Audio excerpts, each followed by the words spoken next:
lupang pinanggalingan ko'y may bahid ng dugo. May mga lorong di makalma, nasa ng ginto.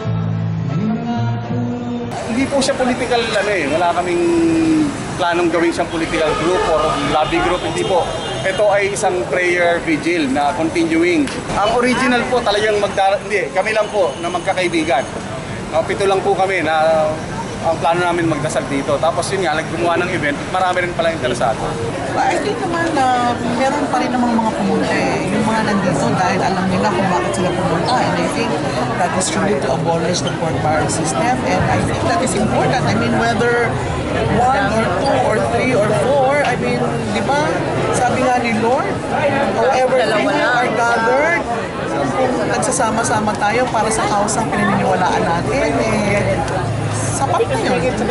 The President announced na kasampa na ng kaso si Napoles et al. Not later than Monday. Siguro maganda na mayroong ginagawa. Pero kailangan yung ginagawa, totoo. Diba? Hindi pa naman talaga napaput in place at talagang napapatotohanan ang mga sinasabi. So iba naman yung chismis, iba naman yung nagagawa na. I-abolish na po talaga itong pork barrel ni Pangulong Aquino. Pinagsisimulan niya ng korupsyon habang marami pong namamatay sa gutom ay nagpapasasa ang gobyernong ito. Kaya malinaw po, kabilang po kami sa malawak na bilang ng mamayan nananawagan na i-abolish na ang presidential pork barrel. Nag-launch tayo dito August 26 pa sa Luneta.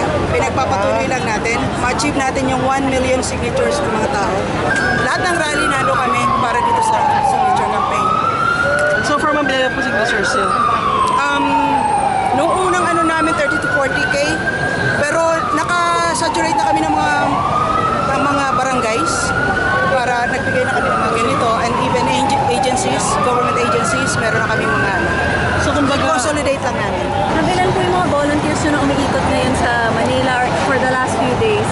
We have around more than 5,000 volunteers. Alam natin lahat na nagagalit lahat tayo kasi talagang sobra ang pagkalinlang sa mga tao, sobra ang kurakot. So, lahat tayo galit. Ngayon, the question is, ano ang gagawin natin para makita natin ang ating ayan ang kailangan tatanungin sa ating sarili. Yes, these rallies are fine. Maybe we can have a noise barrage. Pero in the final analysis, ang makikinig lang ang mga ating mga legislators, mambabatas, kung ang gagamitin natin yung boto natin.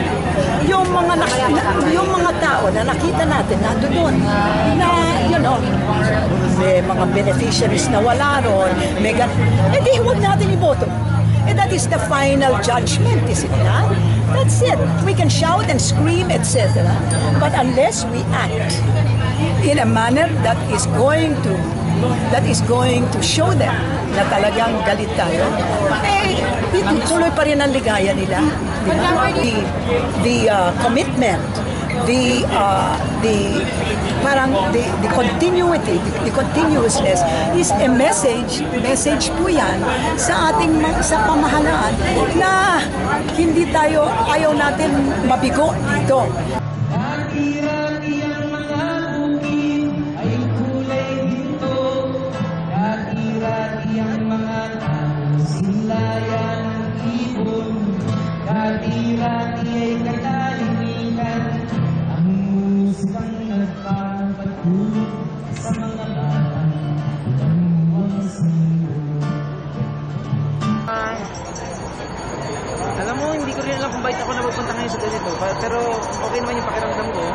Para tama naman yung ginagawa ko. Alam naman natin na matagal na nangyayari. Ngayon, at least pinupush nila na maayos. Pilipinas kong pinunod niya, ugat ng luha.